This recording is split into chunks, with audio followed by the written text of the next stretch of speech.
guys. It's good to be back. Appreciate the warm welcome. So listen, we're going to have a little bit of fun tonight. We're not going to get angry about this, but I'm going to take us through a little bit of an inquiry to figure out what's going on in our country right now.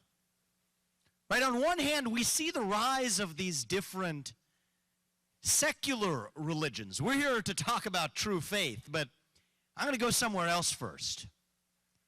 We see the rise of these secular religions, what I'll call cults in the United States.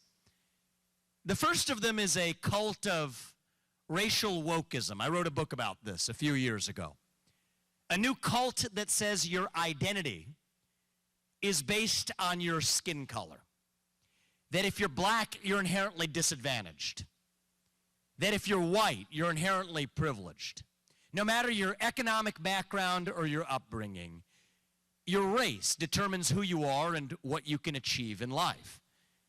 Now, this is a little bit odd because that runs counter to what Martin Luther King told us in the Civil Rights Movement, that we wanted to be judged not on the color of our skin, but on the content of our character.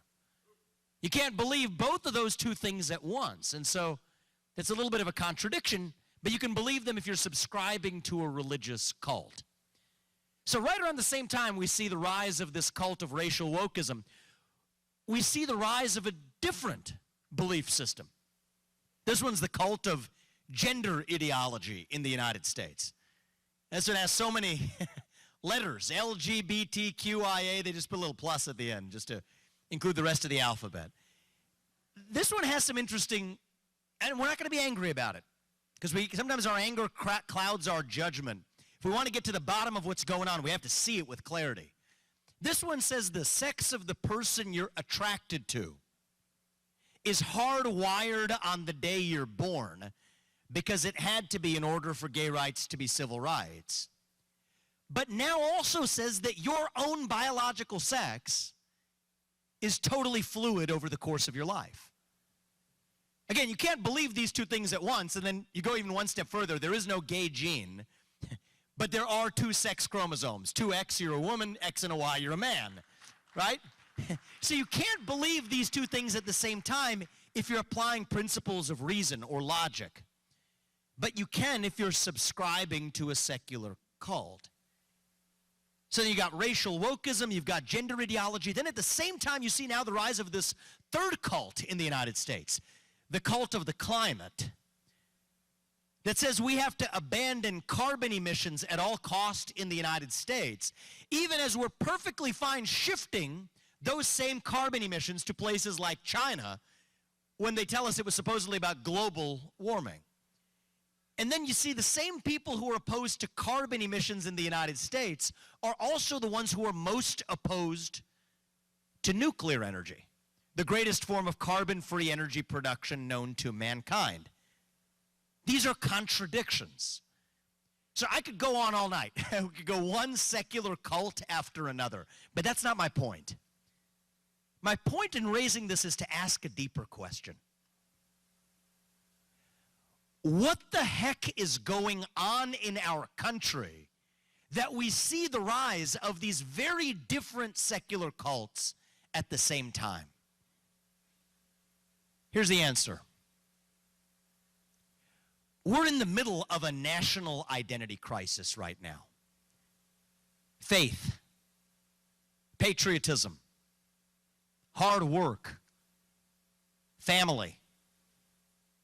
These things have disappeared, and that leaves a moral vacuum in its wake. And when you have a black hole that runs that deep, that is when the poison fills the void. I say this to you as a relatively young person doing what I'm doing now. I'm 38 years old. I'm a millennial. I was born in 1985. I'll tell you, speaking as a member of my generation, what's going on. We are hungry for a cause. We are starved for purpose and meaning and identity at a point in our national history when the things that used to fill that void, belief in God, belief in country, belief in self, these things have disappeared. And when you have a black hole in your heart, that is when the poison fills the void. Here's the actual secret. It almost doesn't matter what the poison is, actually. I've made this mistake over the last several years. I wrote my first book, Woke Inc., wrote a second book about victimhood culture. It's like playing a game of whack-a-mole. You get the wokeism down here, you got some transgenderism over there, got that down, COVIDism over here, got that down, climatism's up again, globalism. It's an endless cycle. But do you think it's a coincidence? Wokeism, transgenderism, climatism, COVIDism, globalism, depression, anxiety, fentanyl, suicide. These are symptoms of a deeper void. As the old saying goes, if you have a hole the size of God in your heart and God does not fill it, something else will instead. The same can be said of pledging allegiance to the flag of this nation. Don't pledge allegiance to the American flag. You're going to pledge allegiance to a different flag instead. Stuff of Scripture. Book of Exodus. When the Israelites escaped from the Pharaoh, they're lost in the desert, lost in the wilderness, yet to find the promised land. What do they say? We want to go back and be ruled by the Pharaoh. So you don't bend the knee to the real thing, you're going to bend the knee to something. We're like a bunch of blind bats. That's what I see in this country. We're lost in our cave, trying to figure out where we are. How does a bat figure out where it is? It's blind. It sends out sonar signals, echolocation. It bounces off the wall of that cave and it comes back and says, this is where I am. We human beings, we do the same thing. You send out a signal, it bounces off of my family, the two parents who brought me into this world, mother and father. That is true, that is real, that means something to me. That bounces back. It says, this is where I am. Send out a signal, it bounces off of my belief in this country, that I'm a citizen of this nation, the United States of America, not some nebulous global citizen fighting climate change. A citizen of this nation, that is true, that is real, that means something to me. That bounces back, it says, this is where I am. Send out a signal, it bounces off of my faith in God, that is true, that is real, that comes back, it says, this is where I am. I work hard, I create something in the world. I am proud of that. Send out that signal, it bounces back, it says, this is where I am. What happens when those things each disappear? We send out these signals, and then nothing comes back. That is the void. And as odd as this might sound for me to say, that is also our opportunity. Not just as conservatives, as Americans, to now step up and to fill that void with the things that we always have. As a young person pursuing the office that I am, it is my job and responsibility to make faith and family and hard work and patriotism cool again, actually. I think they're pretty cool for the next generation of Americans. You know, if you're 19 years old, if you're 20 years old, you want to stick it to the man. You want to be a hippie. You want to be countercultural. That's where this stuff came from in the first place. You wanted to be woke, see systemic racism and injustice, stand up to the man. That's where this came from. That became the new system. Today, you want to be countercultural? You want to be a revolutionary? You want to stick it to the man? Try calling yourself a faith-based conservative. Say you want to get married to someone of the opposite sex and stay married and have children and raise them to believe in God and pledge allegiance to the flag. Those are the countercultural warriors of our day. See, you ask most people my age, what does it even mean to be an American? You get a blank stare in response. It's like a deer in the headlights. That is the question of our moment. What does it mean to be an American today? To me, it means we believe in the ideals that set this nation into motion 250 years ago.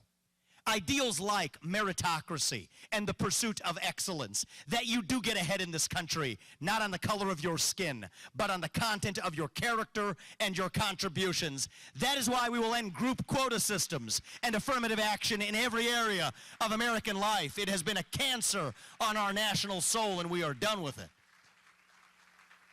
What does it mean to be an American? It means we believe in the rule of law. And I say this as the kid of legal immigrants who came to this country through the front door.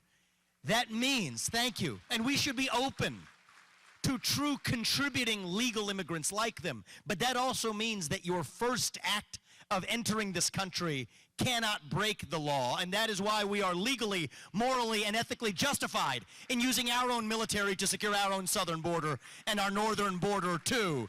That is what it means to stand for the rule of law. Thank you.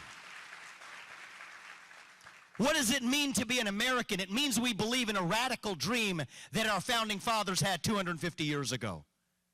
A radical dream that I have as a citizen today.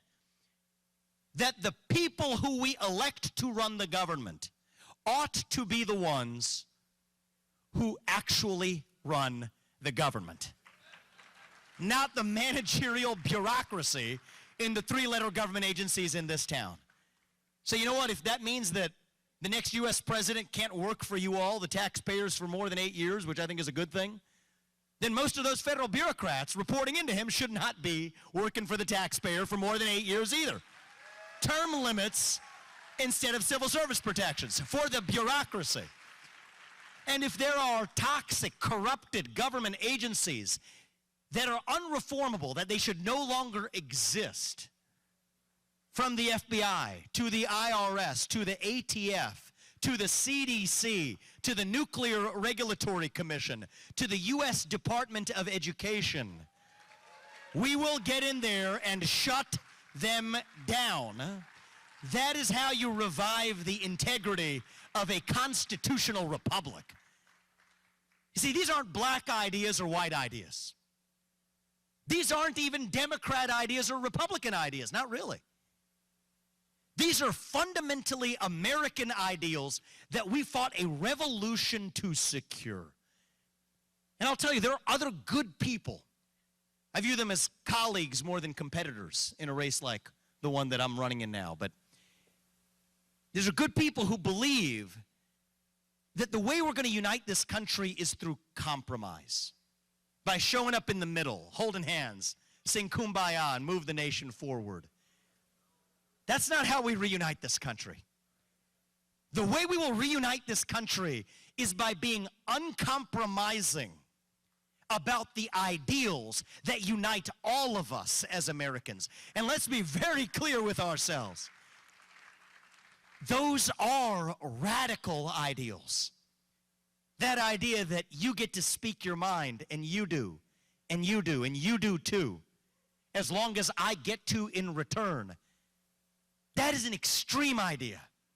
That idea that we, the people, create a government that is accountable to us rather than the other way around. That we, the people, sort out our differences from climate change to racial injustice through free speech and open debate in the public square where every citizen's voice and vote counts equally. That is an extreme and radical idea because for most of human history, it was done the other way. In old world Europe, they believed that we the people could not be trusted to govern ourselves. But we said on this side of 1776, on this side of the Atlantic, in the United States of America, we the people can handle the truth. Not settled in the back of palace halls in old world England, not in the back of BlackRock's corner office in Manhattan today, not in the back of three-letter government agency buildings in this town in Washington, D.C. No, we the people create a government that is accountable to us. Thank you. And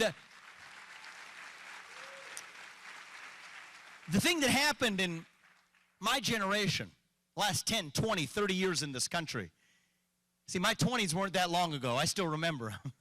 You know, we grew up into a generation where we were taught to celebrate our diversity and our differences, so much that we forgot all of the ways we are really just the same as Americans.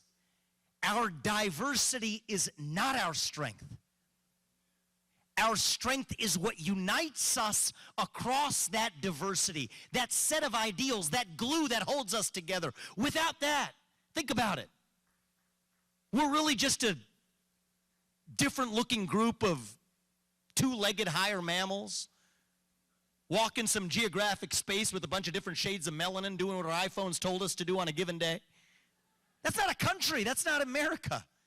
There is more to life than the aimless passage of time. We're bound by a set of ideals. The reason we have a crisis of national pride in this country, the reason why we have a 25% recruitment deficit in our U.S. military, the reason why less than 16% of Gen Z says they're even proud to be an American, the reason why 60% of young Americans say they would sooner give up their right to vote than to give up their access to TikTok. The reason for that is that young people don't value a country that we just passively inherit. We value a country that we have a stake in creating, in building, in knowing something about.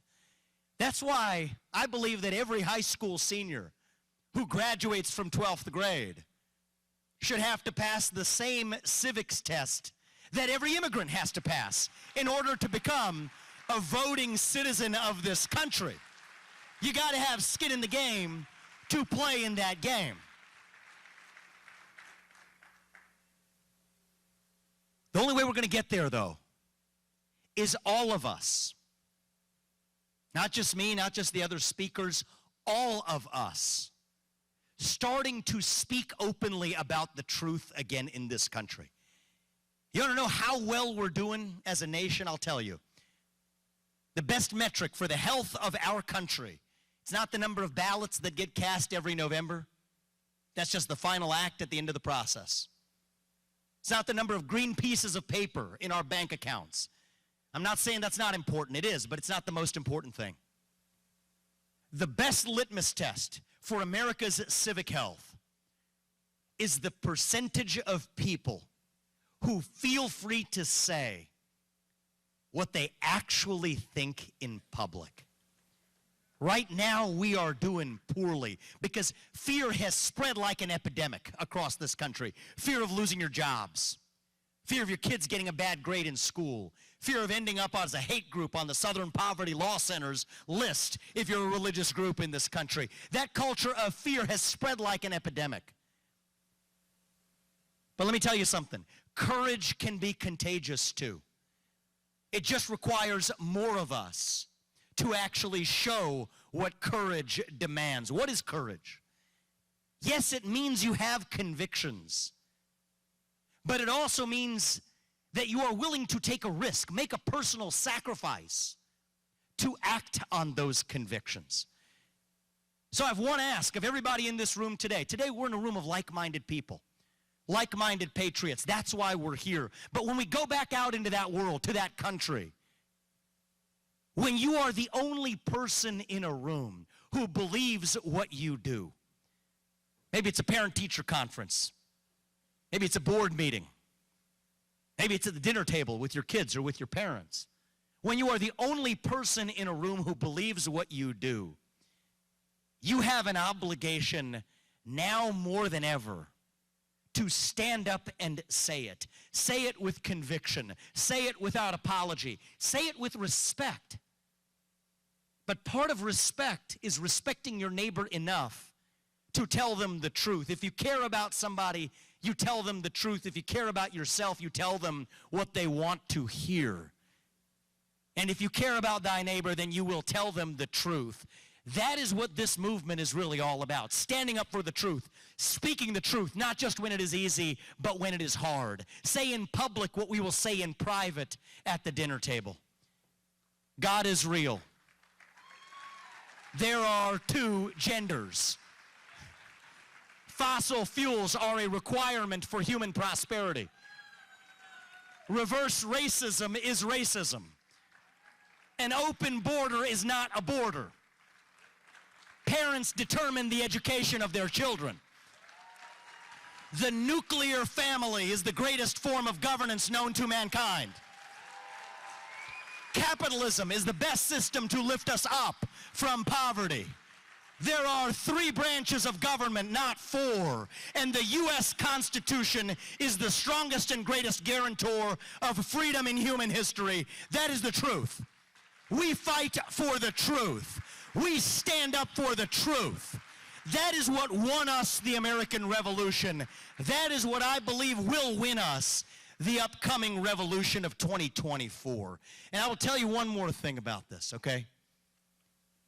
In parting, I'm going to tell you all, I'm going to ask you all to reject the one bipartisan consensus that we still have left in this country. That is the idea that we are a nation in decline. We're taught to believe we're at the end of the ancient Roman Empire. All we have left is to fight over the scraps of a shrinking pie. I don't believe that we have to be ancient Rome. I don't think we have to be a nation in decline. I think the truth is, as a nation, we're really just a little young, actually. Going through our own version of adolescence. Figuring out who we're really going to be when we grow up. And when you view it that way, at least for me, it starts to make sense again. When you go through your adolescence, you go through that identity crisis. You lose your way a little bit. You lose your self-confidence. You forget who you really are. Many of us probably did. I did, for sure. But we are stronger for it when we get to our adulthood on the other side. So no, I don't think we have to be that nation in decline. I think the truth is, we are still yet a nation in our ascent. Maybe the early stages of our ascent. Maybe we're not even yet at base camp, on our way to that mountaintop. Still that shining city on a hill. Still that country where we can look our kids in the eye and tell them in good conscience and mean it that the United States of America is the nation where no matter who you are, or where your parents came from, or what your skin color is, or how long your last name is in some of our cases, that you get ahead in this country with your own hard work, your own commitment, your own dedication, and that you know what? You are free to speak your mind at every step of the way. That is the American dream. That is what we are running to. And that is what we together will revive to save this great nation. Thank you all. May God bless you. May God bless your families. And may God bless our United States of America. Thank you. Thunder, feel the thunder. Lightning and thunder. Thunder, feel the thunder. Lightning